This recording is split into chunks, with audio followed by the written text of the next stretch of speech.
시청자 여러분 안녕하십니까? K스탁 라이브 진행의 온인주입니다. 자, 오늘 앵커 브리핑의 서두는 이렇게 잡았습니다. 삼성전자 5% 급등. 네, 종목 하나 오른 걸로 뭐 이렇게 시작을 하나 싶으실지도 모르겠지만 사실 이 움직임엔 미중 합의라는 거대한 이벤트가 배경으로 깔려 있습니다. 이번 합의 자체가 IT 업종, 특히 뭐 반도체나 스마트폰, 서버 반도체 장비 분야에 당장 혜택을 주는 건 아닙니다. 이 품목들은 이미 관세 면제 대상이고요. 중국 특별 관세 20%는 여전히 유지되기 때문입니다. 그런데도 간밤 미국의 증시와 우리나라 어제 증시에서 반도체주가 환호한 이유는 미중 갈등이 완전히 풀리진 않았어도 고관세가 유예되거나 더 완화될 수 있다는 기대감이 테크 수요의 불확실성을 걷어냈다고 해석했기 때문입니다. 게다가 미중 무역 협상과 품목별 관세 발표가 모두 정치 논리와 맞닿아 있다 보니 언제 어디서든 불확실성 해소 뉴스가 동시다발적으로 터질 가능성이 높다는 전망도 힘을 더하고 있습니다. 어제 삼성전자가 급등할 수 있었던 힘은 외국인의 수급에서 나왔습니다. 실제로 외국인이 어제 약 1,600억 원가량 순매수했는데 그렇다면 계속해서 삼성전자가 잘 나갈 수 있을까에 대한 질문은 외국인 자금이 우리 시장에 추가적으로 더 들어올 것인가와 연결지어서 생각해 볼 수 있습니다. 이런 맥락에서 지난 4주간 글로벌 주식형 펀드에서 발생한 움직임에 주목할 필요가 있습니다. 미국에서는 자금이 유출이 됐고요. 이 자금이 유럽이나 아시아로 유입됐습니다. 이른바 미국을 팔자라는 현상이 나타났는데 이번에 미중 협상의 영향으로 과연 다른 쪽으로 자금이 빠져나갔던 부분이 미국으로 다시 들어가고 반대로 유럽과 아시아에서는 그 자금이 좀 빠져나가는 반대의 흐름, 바이 아메리카, 즉 미국을 사자 흐름으로 돌아설 것인지가 관전 포인트입니다. 그렇게 된다면 사실 삼성전자엔 불리한 구도이긴 합니다. 자, 그럼 시장의 키를 쥐고 있는 관세 이야기를 해보겠습니다. 미중 실무진 관세 협상 결과는 사실상 예측했던 수준의 합의가 나온 것으로 보입니다.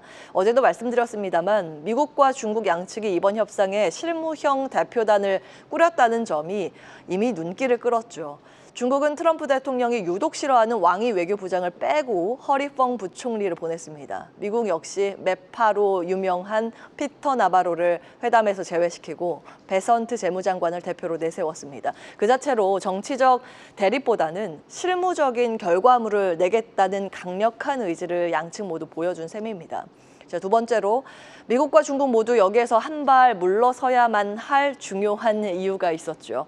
미국은 인플레이션 우려와 경기 둔화 문제라는 부담을 안고 있었고 중국 역시 제조업체들의 문제가 하나둘씩 불거지면서 수출 타격이 시작되는 거 아닌가 하는 우려감이 형성되는 분위기였습니다.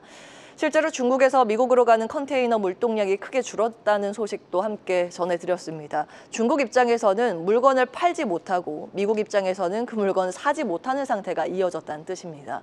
이런 상황에서 다가오는 미국의 여름 휴가철은 또 다른 변수가 됩니다. 본격적인 휴가 시즌에 소비가 폭발적으로 늘어나는데 미국 기업들이 관세를 물기 전에 미리 확보해둔 중국산 재고가 한 2~3개월치 정도밖에 안 된다는 부분을 추측한 바를 말씀을 드렸죠. 만약에 관세가 현재처럼 높은 수준을 유지한다면 이 7월 휴가 시즌에는 물가가 급등할 수밖에 없습니다.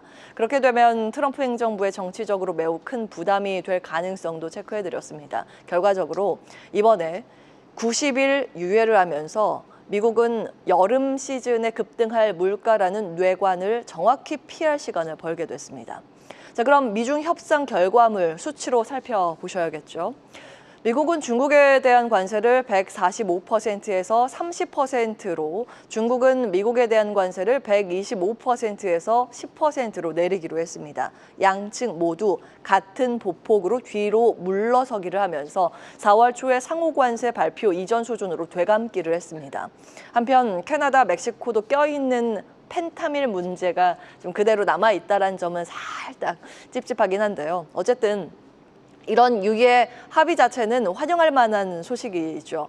다만 우리나라 주식시장에는 고민거리가 함께 생겼습니다.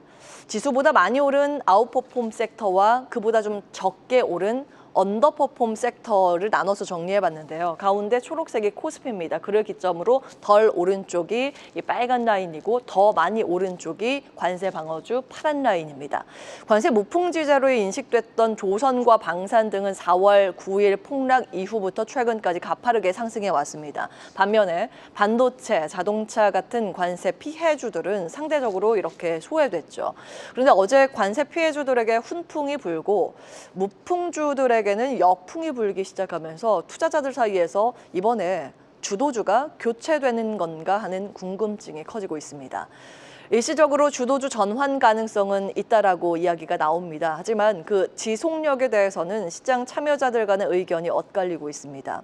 미국과 중국이 극적으로 관세 유예에 합의를 도출했지만 여전히 중국을 포함한 다른 국가들에 대한 10% 보편 관세가 지금 발효 중이고 현재 관세 합의에는 자동차, 철강, 의약품 등 품목별 관세 유예는 적용되지 않고 있습니다.